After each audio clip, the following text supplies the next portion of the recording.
तो वहीं महाराष्ट्र चुनाव में एनसीपी नेता नवाब मलिक के नामांकन को लेकर महायुति में टेंशन बरकरार है। बीजेपी ने नवाब मलिक पर अपना स्टैंड क्लियर करते हुए कहा कि वो नवाब मलिक का समर्थन नहीं करेगी। हालांकि नवाब मलिक की बेटी सना मलिक को लेकर बीजेपी सॉफ्ट है और सना के खिलाफ कैंडिडेट वापस लेने पर विचार जारी है। इधर महाविकास अघाड़ी और महायुति दोनों ही गठबंधन में बागियों को लेकर टेंशन भी बरकरार है। 3 नवंबर को नामांकन वापस लेने की अंतिम यानी कि आखिरी तारीख है और उससे पहले पार्टियां बागियों को मनाने में जुटी हुई हैं।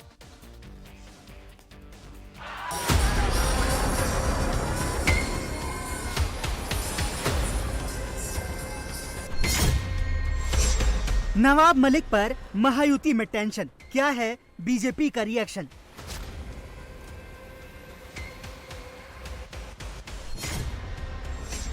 पिता के बचाव में उतरी बेटी सना मलिक का बीजेपी को क्या जवाब?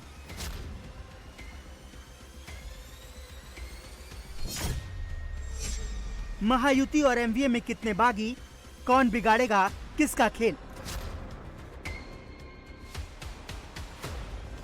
महाराष्ट्र चुनाव में नामांकन के बाद अब सत्ताधारी गठबंधन महायुति के लिए नवाब मलिक फैक्टर सबसे बड़ा टेंशन बन गया है। मानखुर्द शिवाजी नगर सीट से एनसीपी अजीत गुट ने नवाब मलिक को कैंडिडेट बनाया है। महायुति की ओर से ये सीट शिवसेना शिंदे गुट को दी गई है, जिसके कैंडिडेट सुरेश पाटिल हैं। बीजेपी ने भी पाटिल का समर्थन करते हुए कहा है कि वे मलिक के लिए कैंपेन नहीं करेंगे। तो वहीं नवाब मलिक ने मुसलमान होने के कारण टारगेट करने का आरोप लगाया है। देखिए, बेबुनियाद आरोप हैं, बहुत डिटेल में बात नहीं कर सकता। मुझे मनी लॉन्ड्रिंग का मुझ पर आरोप है, आतंकवाद का कोई आरोप नहीं है। जो लोग बेहुदा बात कर रहे हैं उनको समझना पड़ेगा। और जब कोई मुसलमान नेता हो तो उसे आतंकवादी घोषित कर दो, दाऊद के साथ उसके रिश्ते जोड़ दो, ये बहुत आसान चीज़ें होती है। मैं 5 बार विधायक रहा, 6 बार मंत्री बना। मंत्री को तो सबसे आसान होता है करप्शन चार्जेस लगाना। क्यों नहीं करप्शन के चार्जेस लगाते मुझ पे? मुझे लगता है कि जब उन्हें ये पता है कि ये करप्शन के चार्जेस इस पर नहीं लगाए जा सकते, तो लोगों ने दाऊद से नाम जोड़ा। आतंकवादी बोल रहा है, कोई गद्दार तक बोल रहा है, देशद्रोही बोल रहा है। जबान है, हिला देना बहुत आसान होता है, लेकिन जिस तरह की बातें की जाती है कहीं ना कहीं लोग आहत होते हैं। ये लोगों को समझना पड़ेगा। नवाब मलिक के बारे में इसके पहले ही मैंने बताया कि हमारा स्टैंड क्लियर है। नवाब मलिक के बारे में माननीय देवेंद्र जी ने स्पष्ट लेटर अजीत पवार जी को, उनके पार्टी को लिखा है और वही स्टैंड पे हम लोग आज भी है। आप नवाब मलिक को उम्मीदवारी मत दो, दिया तो वहाँ भारतीय जनता पार्टी अपना निर्णय करेगी। इससे पहले मुंबई बीजेपी के अध्यक्ष आशीष सेलार ने अपनी पार्टी का रुख साफ करते हुए कहा कि हम पहले भी नवाब मलिक की उम्मीदवारी के खिलाफ थे, अब भी उनका समर्थन नहीं करेंगे, क्योंकि उनके दाऊद इब्राहिम से लिंक होने की बात सामने आई थी। एनसीपी ने अनुशक्ति नगर सीट से नवाब मलिक की बेटी सना मलिक को भी टिकट दिया है, जो महायुति की ऑफिशियल कैंडिडेट भी हैं। आशीष सेलार ने कहा कि बीजेपी सना की उम्मीदवारी का समर्थन करेगी। इधर पिता के बचाव में उतरी सना मलिक ने कहा कि उनके पिता पर चल रहा मामला अभी कोर्ट में है और उनके पिता इस केस में निर्दोष साबित होंगे। नवाब मलिक क्या कहेंगे उनको लेकर? उसकी भूमिका हमारी स्पष्ट है। भारतीय जनता पार्टी का कार्यकर्ता उनका काम नहीं करेगा। बट उनकी बेटी भी हैं, उन्होंने भी नामांकन भरा है अनुशक्ति नगर से, उनको लेकर क्या भूमिका है? अभी तक उनकी बेटी पर इस प्रकार का नवाब मलिक जैसा कोई घिनौना दाऊद और उस रिलेटेड गुनाह नहीं है। उसको वेरीफाई किया जाएगा और वो महायुति की उम्मीदवार है, तो महायुति के साथ बीजेपी है। क्या कोई बातचीत हुई थी? क्योंकि हमने जब देखा नामांकन भरा जा रहा था तो एकदम एंड मोमेंट पे एबी फॉर्म निकल कर आया राष्ट्रवादी पार्टी से नवाब मलिक का। नहीं, हमारे से किसी से इस बारे में बातचीत नहीं हुई। महायुति नवाब मलिक साहब के हमेशा से अगेंस्ट रही है। पिछले आपने 2-3 साल देखा रहेगा तो उनके ऊपर काफ़ी आरोप प्रत्यारोप किया है। जो मैटर कोर्ट में है वो आगे सिद्ध होगा और हमें पूरा विश्वास है कि सब बेबुनियाद इल्ज़ाम लगाए गए हैं। वो जिस दिन कोर्ट का निकाल आएगा वो दूध का दूध और पानी का पानी हो जाएगा और Nawab Malik will come out really very clean. वो बात की बात है। और जहाँ तक महायुति के गठबंधन और उनके कैंडिडेट्स का है, बीजेपी और शिवसेना ने अपने कैंडिडेट उतारे हैं। हम अजीत दादा के तरफ से घड़ी के सिंबल पे लड़ रहे हैं।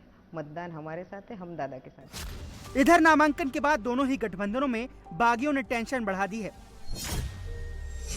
महायुति में कुल 37 बागी कैंडिडेट हैं, तो एमवीए में भी 24 बागियों ने पार्टी को चुनौती दे दी है। अभी से दोनों ही गठबंधन बागियों को मनाने में जुटे हैं। महाविकास अघाड़ी में कस्बा, परोला, एरंडोल, परली, बीड़, भायखला, राजापुर, श्रीगोंडा, संगोला, दक्षिण सोलापुर, पंढरपुर, परांदा, कुर्ला, थेनी और शिवाजीनगर सीटें ऐसी हैं जहां बागियों से एमवीओ को चुनौती मिल रही है। इसमें कई उद्धव ठाकरे की पार्टी के भी हैं। शिवसेना यूबीटी के नेता संजय राउत ने कहा कि नाम वापसी में अब भी 4 दिन का वक्त है और अघाड़ी के बागी उम्मीदवार नाम वापस ले लेंगे। 3 तारीख तक विड्रॉवल का आखिरी दिन है।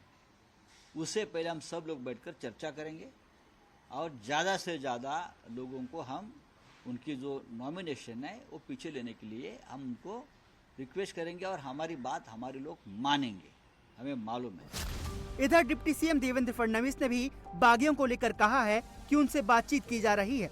महायुति की जिन सीटों पर 2-2 कैंडिडेट हैं,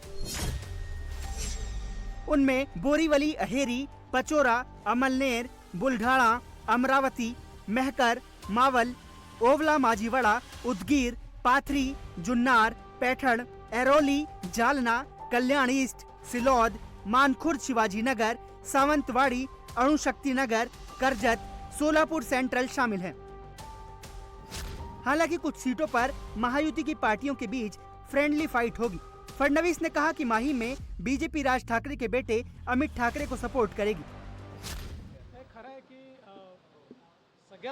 ये बात सही है कि सभी पार्टियों में बागी उम्मीदवारों की संख्या बहुत ज्यादा है, लेकिन हमारी कोशिश है कि ज्यादा से ज्यादा बागियों का नामांकन वापस करवा लिया जाए। कुछ जगहों पर फ्रेंडली फाइट भी होगी। माहिम की सीट को लेकर मुख्यमंत्री का ये भी मानना था कि वहां महायुति का कोई उम्मीदवार ना हो, लेकिन उनकी पार्टी के कुछ नेताओं का मानना है कि ऐसा करने से उद्धव की पार्टी को फायदा होगा। हमारी पहले से ये भूमिका रही है कि राज ठाकरे ने एक सीट पर हमसे समर्थन मांगा है, इसलिए हमें अमित ठाकरे को समर्थन देना चाहिए। बीजेपी का कल भी ये मानना था और आज भी यही मानना है। पाठिंबा दिला पाहिजे अशी भारतीय जनता पक्षाचं कालही मत होतं आणि आजही मत आहे। महाराष्ट्र चुनाव में नामांकन के बाद नाम वापसी की आखिरी तारीख 3 नवंबर है। इस बीच दोनों ही गठबंधन के बीच बागियों को मनाना बड़ी चुनौती दिख रही है।